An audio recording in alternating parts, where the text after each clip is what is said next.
Buenas tardes, hermanos y amigos, hermanas, todos bienvenidos al programa Proclamando su Venida. Es un privilegio comenzar una nueva semana y estar con ustedes de nuevo para compartir la palabra del Señor. Espero que en su familia estén disfrutando de buena salud y que nada haya faltado a la mesa de los hijos de Dios. Vamos a orar y vamos a ir al estudio de la Santa Biblia.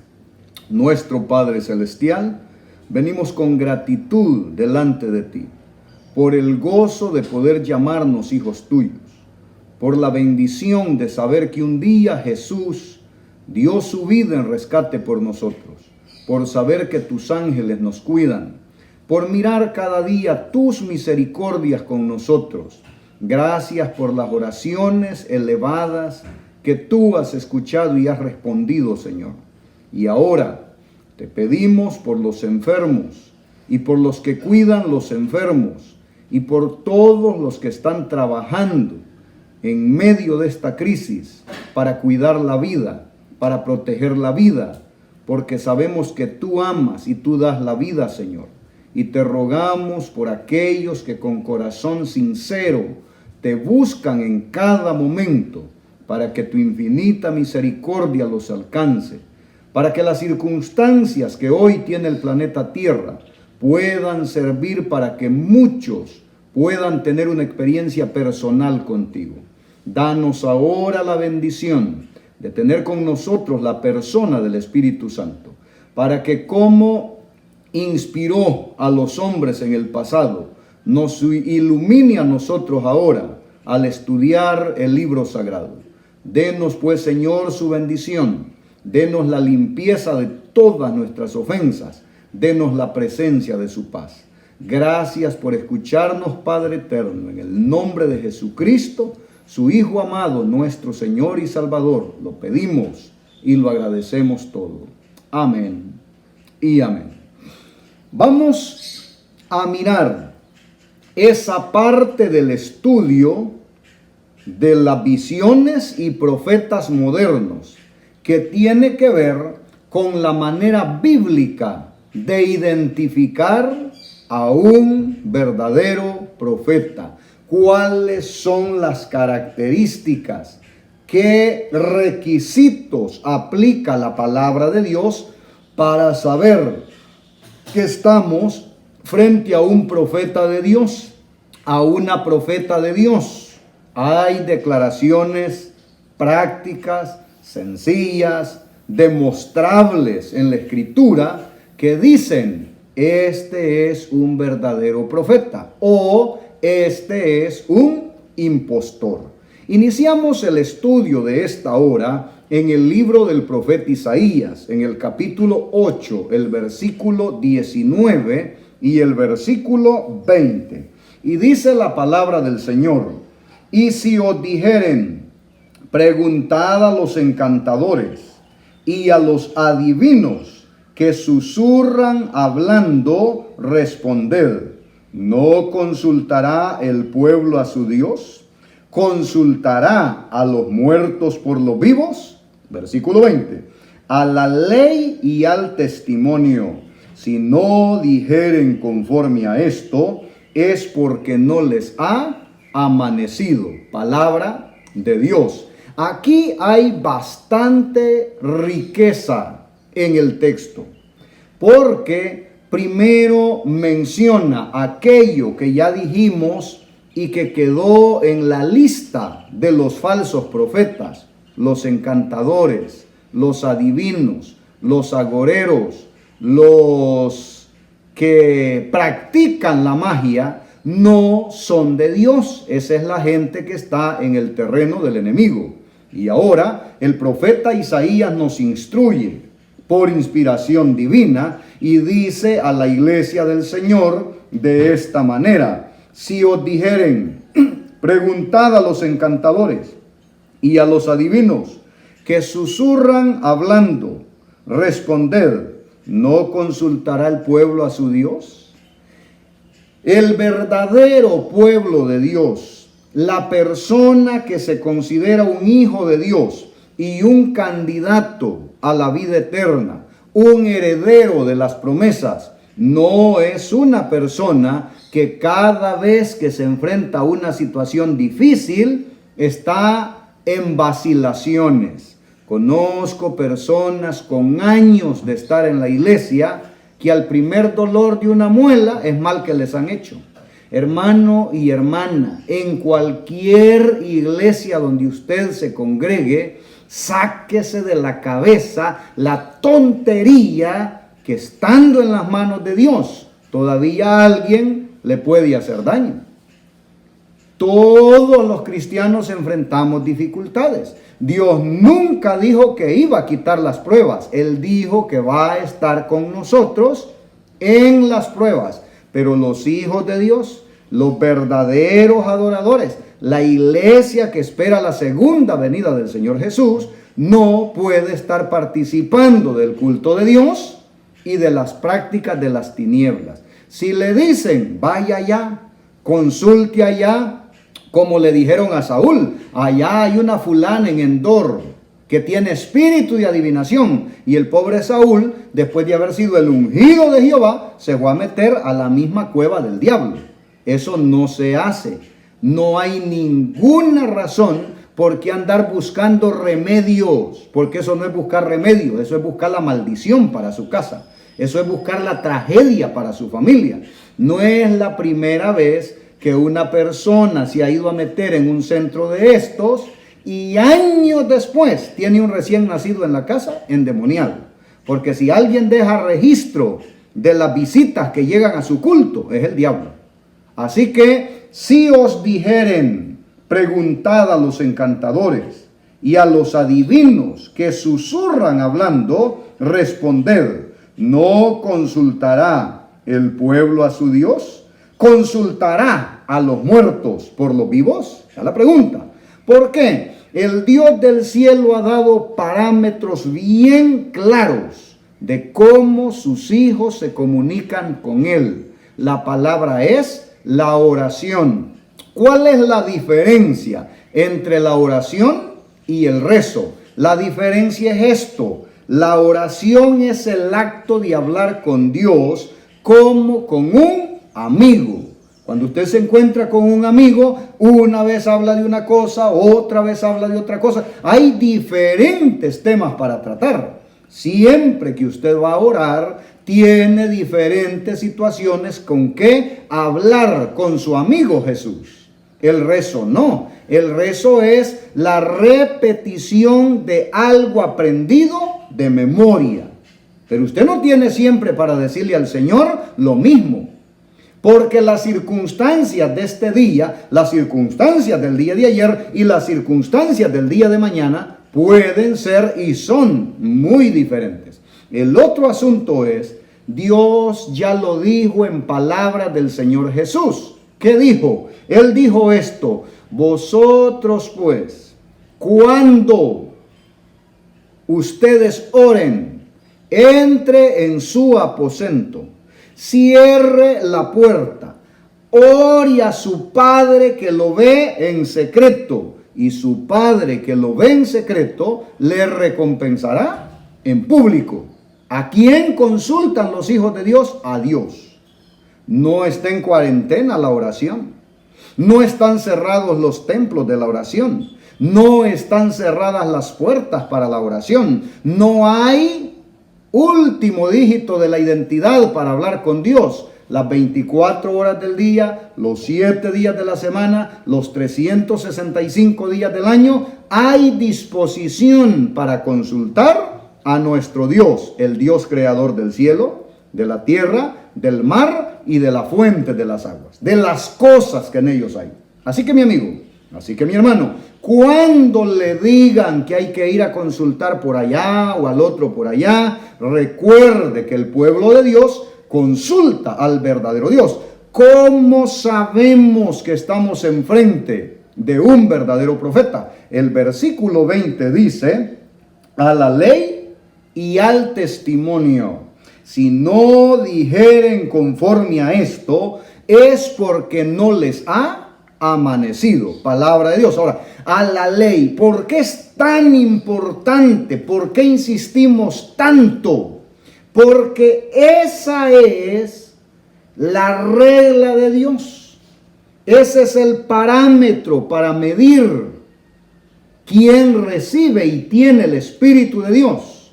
José tenía el Espíritu de Dios. Daniel tenía el Espíritu de Dios. Y uno por uno los profetas de la Santa Biblia que hicieron revelaciones de parte de Dios eran personas obedientes a la santa ley de Dios.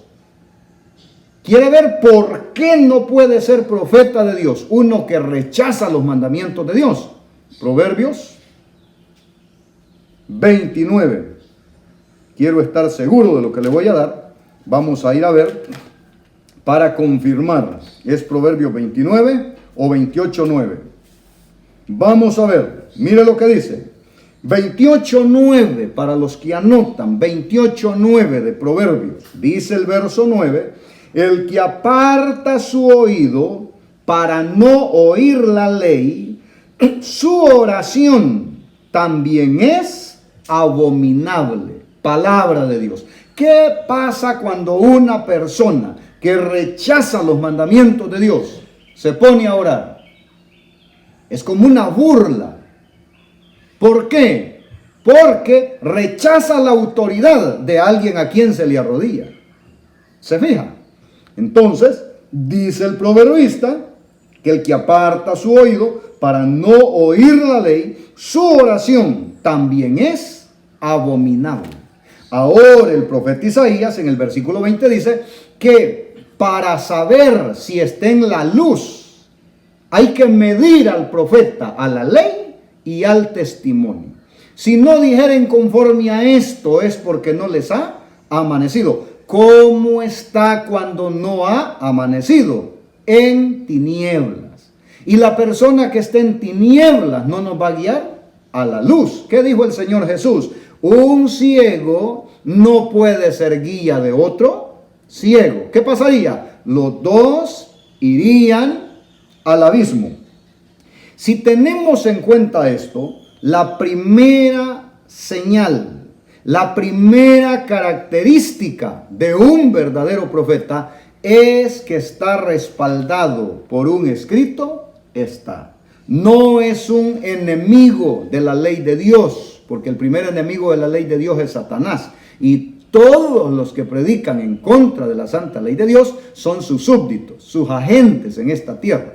Así que no podría ser un verdadero profeta de Dios alguien que anuncia y luego rechaza. Los milagros, porque hay personas que vienen y dicen, mire, yo fui a X iglesia, yo tenía un mal y allí me curé. Cuando al diablo le conviene, pone las enfermedades y las quita para tener la gente en el error. Los milagros solos no son una prueba que el hombre o la mujer es de Dios y que tiene el Espíritu de Dios. ¿Qué fue lo que dije? Dije que los milagros solos no son una prueba de que un hombre o una mujer están de parte de Dios. ¿Por qué? Porque el diablo también puede hacer milagros. Miremos lo que ocurrió en el Antiguo Testamento. En el libro de Éxodo, en el capítulo 7, y ahí usted va a mirar cómo el diablo engaña, estorba, endurece el corazón de los hombres con sus trampas, con sus mentiras. Éxodo capítulo 7, versículo 10 al versículo 12, dice: vinieron pues Moisés y Aarón a Faraón, e hicieron como Jehová lo había mandado. Y echó Aarón su vara delante de Faraón y de sus siervos, y se hizo culebra. Entonces llamó también Faraón sabios y hechiceros, e hicieron también lo mismo los hechiceros de Egipto con sus encantamientos. Versículo 12. Echó pues cada uno su vara, las cuales se volvieron culebras, mas la vara de Aarón devoró las varas de ellas. Pero mire lo que pasó en el versículo 13. Y el corazón del faraón se endureció y no los escuchó, como Jehová lo había dicho. Se da cuenta, los milagros solos no son ninguna prueba de que el Espíritu Santo está con la persona. Son una prueba de que hay un espíritu o un poder sobrenatural con la persona. De allí que nuestra única salvaguardia, nuestro único refugio seguro para no ser engañados por un impostor es la palabra de Dios. Porque Dios ya ha dado las referencias de cómo probar al verdadero profeta. Versículo 19 al versículo 22 del mismo capítulo 7 de Éxodo. Versículo 19. Y Jehová dijo a Moisés: di a Aarón, toma tu vara y extiende la mano sobre las aguas de Egipto, sobre sus ríos, sobre sus arroyos, sobre sus estanques y sobre todos sus depósitos de agua, para que se conviertan en sangre. Y haya sangre en toda la región de Egipto, así en los vasos de madera como en los de piedra. Versículo 20. Y Moisés y Aarón hicieron como Jehová lo mandó. Alzando la vara, golpeó las aguas que había en el río, en presencia de Faraón y de sus siervos. Y todas las aguas que había en el río se convirtieron en sangre. Asimismo, los peces que había en el río murieron, y el río se corrompió, tanto que los egipcios no podían beber de él, y hubo sangre por toda la tierra de Egipto. Pero dice el versículo 22, y los hechiceros de Egipto hicieron lo mismo con sus encantamientos, y el corazón del faraón se endureció, y no los escuchó, como Jehová lo había dicho. Palabra de Dios. Se da cuenta que cada verdadero milagro, cada vez que el poder de Dios se manifestaba, vinieron los agentes de Satanás, los hechiceros de Egipto. ¿Y qué hicieron? Hicieron también lo mismo. Así que, ¿a quién tenían engañado? ¿A quién tenían endurecido su corazón? Al faraón. Porque el faraón pensaba: Moisés y Aarón son hechiceros también, y me quieren embaucar. No eran hechiceros Moisés y Aarón, pero con los sofismas del diablo, el faraón seguía engañado. Así que el diablo usa los milagros. Tiene poder para hacer milagros. Y el milagro solo no es ninguna garantía de que hay un profeta verdadero. Hay más maneras de probarlo. La primera, a la ley y al testimonio. Recuerdo una dama que en el trabajo de una campaña nos dijo: yo no puedo cambiar de donde estoy, porque en mi iglesia yo tengo el don de sanidad. Pero le estábamos mostrando con la Santa Biblia que el primer paso que tenía que dar era corregirlo de su matrimonio con su pareja, pues estaban en lo que los abogados llaman unión libre, en lo que los tribunales llaman unión de hecho, y en lo que la Biblia llama pecado, fornicación. Pero ella no estaba dispuesta a abandonar el pecado, ni la iglesia. Pero decía tener el don de sanidad. Primero es lo que diga la palabra de Dios. Las manifestaciones exteriores hay que medirlas si están respaldadas a la ley y al testimonio. ¿Por qué? Una cita que voy a dar en este momento, yo pienso que ustedes la conocen de memoria. La he usado una y otra vez para mostrar cuán peligroso es el terreno del enemigo para este asunto del engaño. Satanás empezó engañando. En el cielo se rebeló y engañó la tercera parte de los ángeles del cielo. Óyeme, a mí siempre me ha hecho pensar, si Lucifer se cayó cuando no había pecado, y usted y yo que nacemos ya en un mundo de pecado, ¿cómo estamos?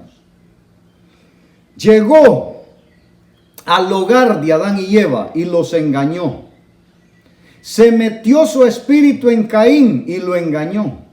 Tomó todos los hermanos de José y los engañó. Ellos pensaban que estaban engañando a Jacob cuando le trajeron el vestido ensangrentado.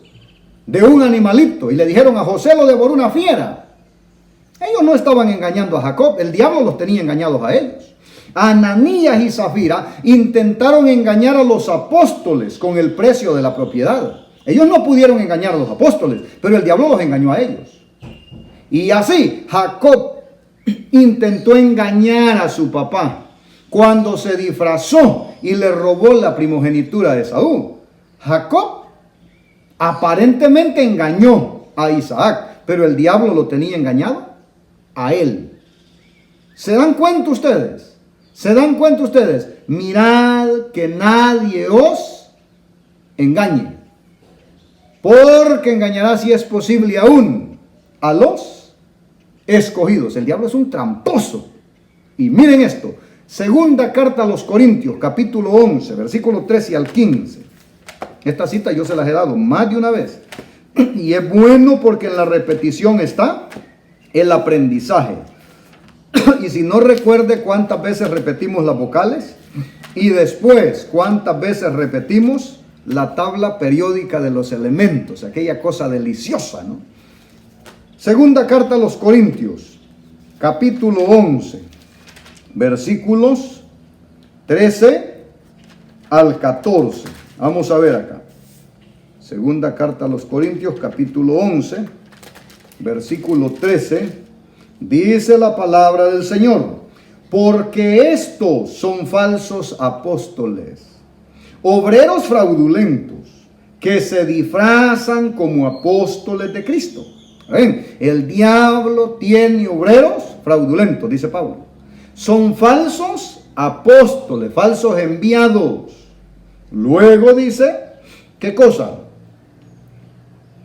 Que se disfrazan. El disfraz ha sido siempre la manera del diablo. ¿Se acuerda usted que Saúl, cuando fue a consultar a la bruja de Endor, se disfrazó y fue de noche?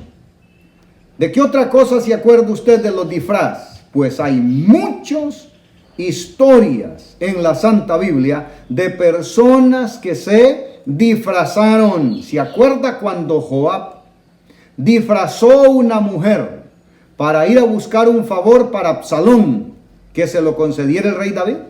O sea, si usted se pone a buscar disfraces, los haya.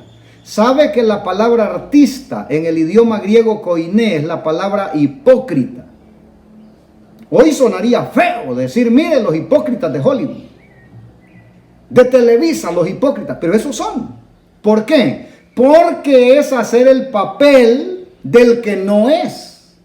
Es aparentar otra cosa que no lo es disfrazarse. Y el diablo tiene su gente. Dice que se disfrazan como apóstoles de Cristo. Pero ¿saben cuál es el asunto? El mismo diablo es un disfrazado. Miren lo que dice el versículo 14. Y no es maravilla, porque el mismo Satanás se disfraza como ángel de luz. Oiga, mi hermano, ¿cómo no va a ser tan complejo? ¿Cómo no van a ir las masas detrás de impostores y engañadores si el mismo diablo aparece como qué? Como ángel de luz. ¿En qué conocemos nosotros cuando el diablo está engañando? ¿En qué conocemos nosotros cuando el predicador está mintiendo? ¿En qué conocemos nosotros cuando el profeta es falso profeta? En que se sale del libro sagrado, en que se aparta, en que no puede esconder que es un violador y un enseñador a violar los mandamientos de Dios. Allí es donde radica la prueba base para el profeta verdadero, a la ley y al testimonio. Si no dijeren conforme a esto, es porque no les ha amanecido. Así que leemos la cita completa. Porque estos son falsos apóstoles, obreros fraudulentos, que se disfrazan como apóstoles de Cristo. Y no es maravilla, porque el mismo Satanás se disfraza como ángel de luz. Versículo 15. Así que no es extraño que también sus ministros se disfrazan como ministros de justicia, cuyo fin será conforme a sus obras. ¿Cuál será el fin de los obreros fraudulentos? de los falsos apóstoles, de los ministros del diablo disfrazados como ministros de justicia. Dice que el fin será conforme a sus obras. Cuando Mateo 7 dice que hay un grupo grande que llega donde Jesús en el último día y descubren que están fuera, que no tienen herencia. Y entonces le dicen a Jesús: hey, en tu nombre profetizamos, no echamos demonios en tu nombre y en tu nombre hicimos muchos milagros. Ojo con eso, está clarito. ¿Y qué les dice Jesús? Apartaos de mí, obradores de maldad. Nunca os conocí. Nunca estuvieron de su parte.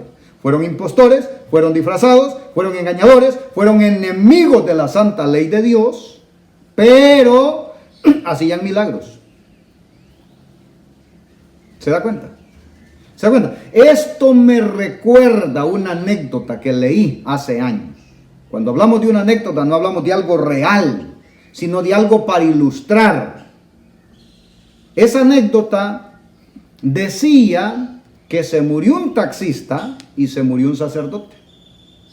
Ambos tenían el mismo nombre. Así que los dos se llamaban del mismo nombre con oficios diferentes. Y llegaron al cielo. Y le dieron la herencia. Le repito, no vaya a decir usted que yo estaba enseñando herejías, diciendo que el que se va muriendo se va yendo al cielo. Eso no es verdad. Estoy usando la ilustración nada más que leí. Y entonces, al llegar al cielo, le dieron una casita desbaratada, una cosita pequeña al sacerdote, y al taxista le dieron una mansión. Y el sacerdote estaba muy molesto y dice: mira, aquí hay algo que está equivocado. El sacerdote soy yo. Él era taxista. Y entonces dijo el que entregaba las herencias: sí, solo que cuando tú dabas misa la gente se dormía. Cuando este loco sacaba el taxi se persinaban todos. Y aquí llegó la globalización y es por resultados. Eso, cuando uso la ilustración para decir, van a haber sorpresas, tremendas sorpresas. Y por ello es que insistimos, hay que volver a la Santa Biblia. Hay que regresar al punto del que hizo los cielos, la tierra, el mar y la fuente de las aguas. Porque ese es el llamado en el libro de Apocalipsis, el llamado del tercer ángel. No hay otra manera. Si usted leyó correctamente, dice: porque estos son falsos apóstoles, obreros fraudulentos, que se disfrazan como apóstoles de Cristo. El diablo tiene todo su ejército de gente echado a la calle, echado a los púlpitos para engañar. Y entonces los milagros solos, los disfraces deben ser vigilados. ¿Para qué? Porque lo único que respalda al verdadero profeta es que esté apoyado en un escrito. Está Jeremías 28:9. El libro de Jeremías nos cuenta, nos orienta bien en relación con los profetas y cuándo saber y probar y demostrar que estamos enfrente de un verdadero profeta de Dios. Jeremías capítulo 28, versículo 9. Vamos a encontrarlo acá. Dice el verso 9 de esta manera: el profeta que profetiza de paz, cuando se cumpla la palabra del profeta, será conocido como el profeta que Jehová en verdad envió. ¿Qué dijo? Si el profeta es de Jehová y les profetiza paz, seguramente el pueblo en ese momento estaba ¿qué? En asunto de guerra. Y acuérdense ustedes que algunos reyes de Israel, que fueron la mayoría, se alejaban totalmente de Dios, se paganizaban y pagaban profetas para que les profetizaran lo que ellos querían oír, a manera que no lastimara su sistema. Lo mismo de allá aquí. Siempre que el tribunal opine lo que yo quiero que opine. Entonces vino y el profeta Jeremías y dice: mire, si les profetizan paz y se cumple, entonces vino de parte de Jehová. Pero eso es todo. No, hay veces que el profeta puede decir algo y cumplirse, y sin embargo, con su testimonio, y cuando se le aplica lo de la ley, no llena el requisito. Entonces no es de Jehová. ¿Cómo lo sabemos? En Deuteronomio 13, del 1 al 3, está esa instrucción para el pueblo de Dios. Deuteronomio es el quinto libro de la Santa Biblia. Génesis, Éxodo, Levíticos, Número, Deuteronomios, capítulo 13. Deuteronomio 13, versículos del 1 al 3. He de encontrarlo acá y he de compartirlo con ustedes. Aquí lo tenemos. 13 del 1 al 3. Vean mis hermanos, vean mis amigos. Cuando se levante en medio de ti profeta o soñador de sueños y te anunciare señal o prodigios. Versículo 2. Y si se cumpliere la señal o prodigio que él te anunció diciendo, vamos en pos de dioses ajenos que no conociste y sirvámosles, no darás oído a tales palabras de tal profeta, ni al tal soñador de sueños, porque Jehová vuestro Dios os está probando para saber si amáis a Jehová vuestro Dios con todo vuestro corazón y con toda vuestra alma. Aquí hay un asunto bien clarito. Dice, si aparece el profeta, si les anuncia una señal o prodigio, si esa señal o prodigio se cumple, pero falta la prueba ¿de qué? De la ley y el testimonio. Si después les dice, vamos y adoremos dioses ajenos que ustedes nunca conocieron, no le preste oído. ¿Qué estaría haciendo ese profeta falso? Llevando al pueblo a violar el primer mandamiento, que dice, no tendrás dioses ajenos delante de mí. A violar el segundo mandamiento, que prohíbe el culto y la veneración de las imágenes. A violar el tercer mandamiento, que enseña no tomar el nombre de Dios en vano. Así que, ¿de qué está hablando? Un violador de los mandamientos de Dios, uno que enseñe a violar la santa ley de Dios, no puede ser un profeta verdadero. Estás enfrente de un impostor. Si tenemos claro eso, nosotros debemos saber que hay muchos, miles de hombres y mujeres que se inventan las cosas, que son hábiles para estar colocando ideas en su mente para entrampar a la demás gente y no tienen sensibilidad de conciencia para lo que hacen. Vean lo que dice Jeremías 14, volvemos al profeta Jeremías. Es que Jeremías en su ministerio tuvo bastante conflicto con los falsos profetas. Entonces Jeremías es un buen referente para tratar el tema. Jeremías capítulo 14 y el versículo 14. Dice la palabra del Señor en la declaración de Jeremías 14:14 lo siguiente. Me dijo entonces Jehová, falsamente profetizan los profetas en mi nombre. No los envié, ni les mandé, ni les hablé. Visión mentirosa, adivinación, vanidad y engaño de su corazón, os profetizan. ¿De dónde les salía lo que decían? De la vanidad, del engaño de su propio corazón. Pero Jehová no les había dado ningún mensaje. ¿Se acuerdan ustedes? Aquella ocasión cuando el rey de Judá visitó al rey de Israel en Samaria. Y el rey de Judá, que venía de Jerusalén, estaba sentado con el rey de Israel en Samaria. El rey de Samaria, el rey de Israel era Acab, aquel que lo mandaba la mujer, Jezabel. ¿Se acuerdan? Jezabel era la que dirigía todo el asunto ahí, y Acab era un monigote de Jezabel para hacer las cosas, pero hacían todo mal. Fatal. Llevaron al pueblo a aquella idolatría de aquella sequía que el profeta Elías les profetizó, y todo aquel asunto que tuvo su desenlace en el monte Carmelo. El asunto es que Acab tenía como 50 hombres que le profetizaban lo que él quería. Pero ¿qué pasó cuando Josafat le dijo, mira, no hay un verdadero profeta aquí? No hay profeta de Jehová quien consultemos. O sea, evidentemente Josafat no estaba creyendo lo que decían los falsos profetas, los hombres que tenía Acab allí. Y entonces mandaron a llamar a Micaía. Micaía lo tenían preso. Y aquel dijo, Yo voy a decir lo que Jehová me dé.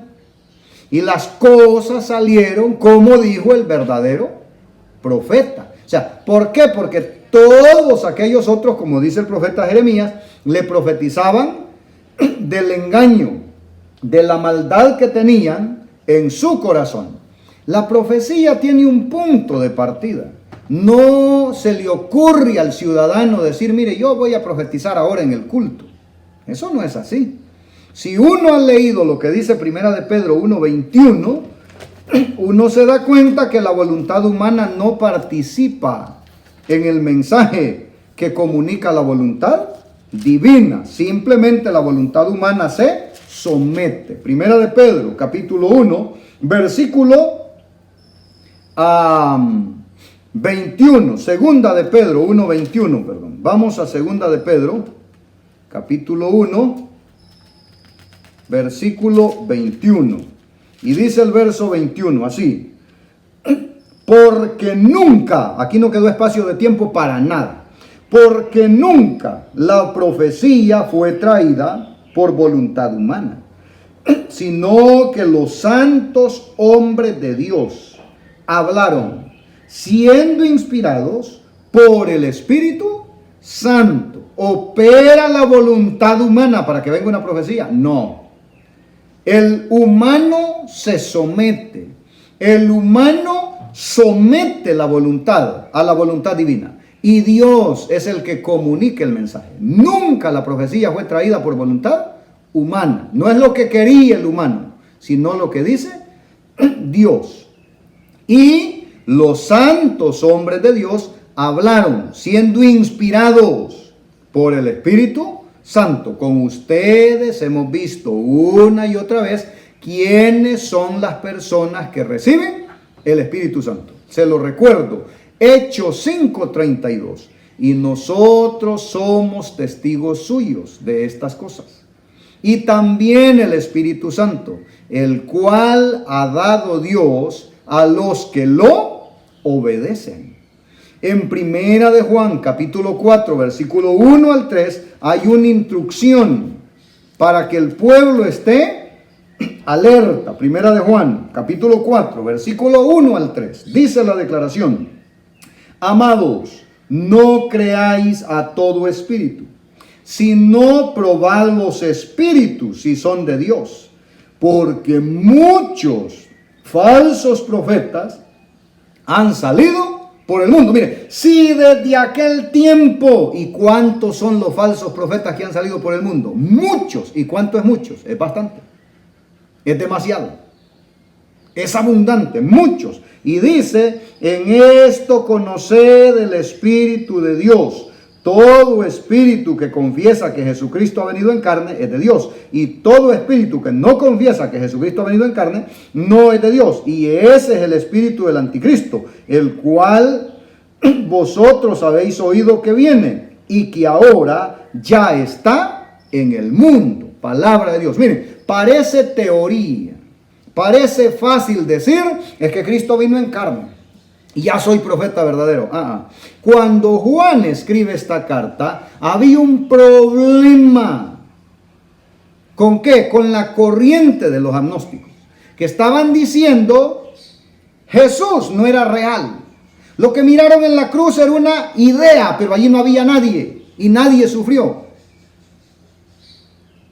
Si yo digo hoy en el siglo XXI que vino en carne, también tengo que reconocer que su adoración en la sinagoga los días de reposo era en carne. Y no estar diciendo, no, es que la ley es espiritual. Y ese era un asunto espiritual. Sigue practicándose el gnosticismo entonces en su enseñanza. ¿Se da cuenta? El verdadero profeta debe ser probado. ¿Con qué? Con la escritura. Con la declaración de la Santa Biblia. Y en Números 12, versículos 6 al 8, dice cómo se comunica Dios con el profeta. Números 12, versículo 6 y versículo 7 y 8. Números 12, estoy llegando. Versículo 6, dice la palabra del Señor. Y les dijo, Oíd ahora mis palabras. Cuando hay entre vosotros profeta de Jehová, le apareceré en visión. En sueños hablaré con él. No así con mi siervo Moisés, que es fiel en toda mi casa. Cara a cara hablaré con él, y claramente y no por figuras, y verá la apariencia de Jehová. ¿Por qué pues no tuvisteis temor de hablar contra mi siervo Moisés? Estaban resolviendo el asunto aquel cuando Aarón y María equivocaron el camino, cuestionaron al líder que Dios había colocado y tuvieron su dificultad.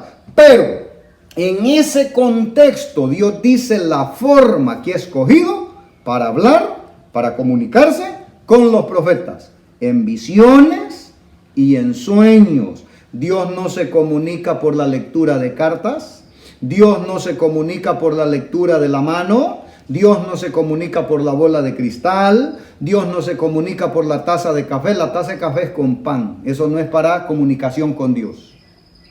¿Me expliqué?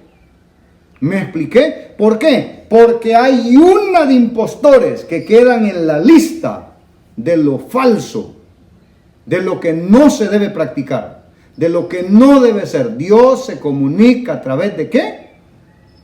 De los sueños y de las visiones, sueños y visiones. Ahora, hay también, aparte de la prueba espiritual con un escrito, está la demostración física del verdadero profeta. ¿En qué consiste? Daniel 10, versículo 8. Vamos a ver con ustedes en el profeta Daniel qué ocurría con los profetas de Dios cuando tenían las visiones. Daniel, Ezequiel, Daniel, capítulo 10 y el versículo 8. Mire lo que dice Daniel. Daniel 10, versículo 8. Quedé pues yo solo, está contando cuando él tuvo la visión, y vi esta gran visión, y no quedó fuerza en mí. Antes mi fuerza se cambió en desfallecimiento, y no tuve vigor alguno. ¿Cómo quedó el profeta físicamente? Desmayado, desvanecido, sin fuerzas. Versículo 17, 18, 19. Mire lo que dice. Versículo 17. ¿Cómo pues podría el siervo de mi Señor hablar con mi Señor? Porque al instante me faltó la fuerza y no me quedó aliento. Y aquel que tenía semejanza de hombre me tocó otra vez y me fortaleció y me dijo: muy amado, no temas, la paz sea contigo, esfuérzate, aliéntate. Mientras él me hablaba, recobré las fuerzas y dije: hable mi Señor, porque me has fortalecido. Así que cuando uno mira todo esto, uno se da cuenta la manifestación física, el impacto físico que tuvo la visión en el profeta. No se trata de comer hasta la saciedad, tener delirios en la noche y amanecer diciéndole a la iglesia: el Señor me reveló. ¿Qué le reveló? Hoy, antes de sentarme a predicar este mensaje, leí de un fulano por ahí posando frente a un Ferrari que lo critican y dice: ¿yo qué culpa tengo que el Señor me bendiga?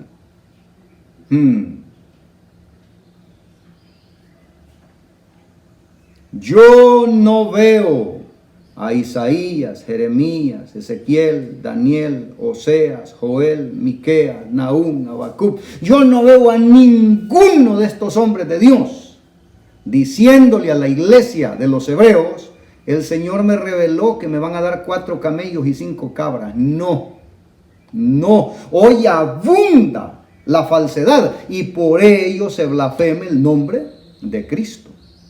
Por ello se blasfema el nombre de Cristo.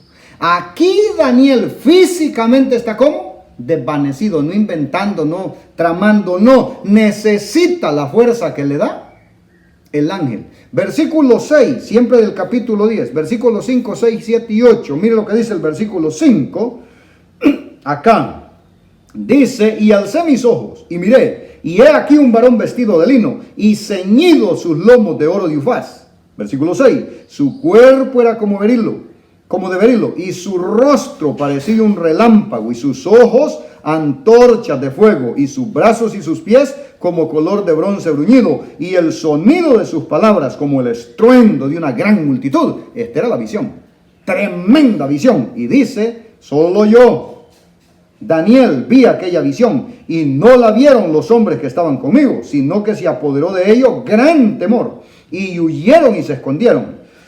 Quedé pues yo solo y vi esta gran visión, y no quedó fuerza en mí, antes mi fuerza se cambió en desfallecimiento, y no tuve vigor alguno. Esa es la manifestación física que ocurre en el profeta. Miren lo que dice el número 24:4, para ver qué hay aquí. Números, capítulo 24, versículo 4. Vamos a leer.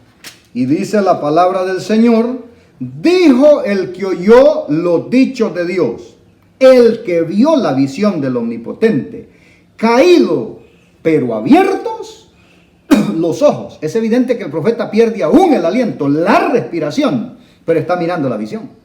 Caído pero abierto los ojos. Mi hermano, hay consejo que debemos hacer cuando el ministerio es de un verdadero profeta. Primera Tesalonicenses 5, 20 y 21. Primera Tesalonicenses 5, versículo 20 y versículo 21. Dice el verso 20, no menospreciéis las profecías, examinadlo todo, retened lo bueno. ¿Y qué dice Apocalipsis 22:7? Apocalipsis 22:7 dice un consejo muy bueno en relación con el tema del don profético. He aquí, vengo pronto. Bienaventurado el que guarda las palabras de la profecía de este libro. Bienaventurado, bendito, dichoso, feliz.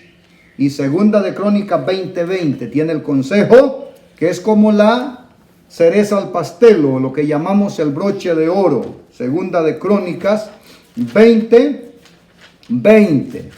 Al verdadero profeta hay que atenderle lo que diga. Dice el versículo 20 del capítulo 20 de Segunda de Crónicas: y cuando se levantaron por la mañana, salieron al desierto de Tecoa, y mientras ellos salían, Josafat, estando en pie, dijo: oídme, Judá y moradores de Jerusalén, creed en Jehová vuestro Dios y estaréis seguros.